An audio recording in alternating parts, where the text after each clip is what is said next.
is that transportation is a related service under IDEA. There's nothing in IDEA, and I give you, for those of you that are want to look it up, there's nothing in IDEA that says that transportation is door-to-door. There's nothing in IDEA that says it's not door-to-door. It says it's a related service and to the needs so that the student can access their special education services. So right now, we have just finished a FCMAT study. There's 2 FCMAT studies that are going on, which are kind of combined.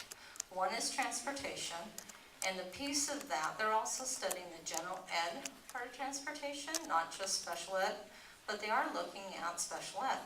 Because if you look at the cost of transportation, if you look at the cost of special ed, we have a lot of money going into getting your children to and from school, and that's important.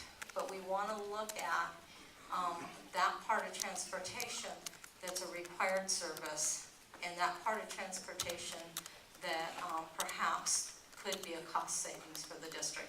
So that's that FCMAT, that Financial Crisis Management Assessment Team. So, so that's, what's that? Assistance team, thank you. I know I was going to get one of the words wrong.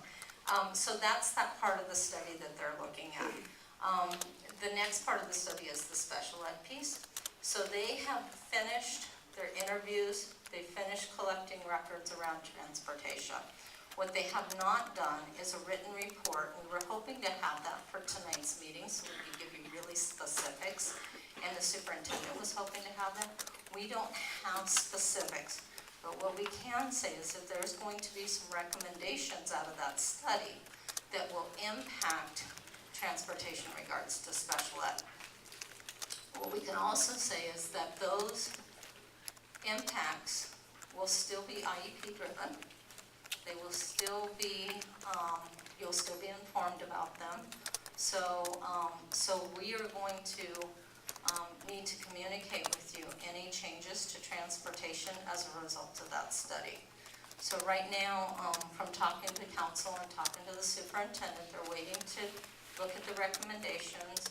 I think that probably they're going to wait and see some of the FCMAT recommendations for special ed in general too. But we should be getting some preliminary recommendations for transportation very soon. As soon as we have them, we can get them in a usable format so that you have them.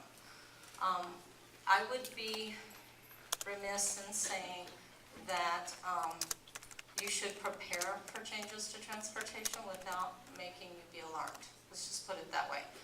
So one of the things that we're hoping is to get you that information as quickly as possible. Let me just say this, there's not going to be any changes to transportation for extended school year. So that's the good news. So if there are changes to transportation that are going to occur in the fall, we want to make sure we get that information out to you. Okay. I think that's all that I can say about transportation at this point in time. Yeah. Do we have time frames on this? The time frame that I received was 6 weeks for the report to get to the superintendent, which was, they did their outbrief about a week and a half ago. No, last week. Last week, so a week ago. So we're at the max 5 weeks out, and then my understanding is the superintendent and board will consider that. So, okay. At this point in time, what we want to do is, the reason that, and again, Lori, thank you for letting us be here tonight and kind of helping to facilitate this. This has been really good.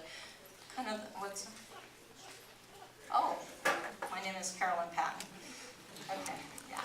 So, so the reason that this meeting originally started was to talk about middle school programs. And one of the things that I do appreciate is that as Lori has gotten questions, she's added those questions and concerns to the agenda tonight, so that even though maybe you haven't gotten a specific answer to the specific question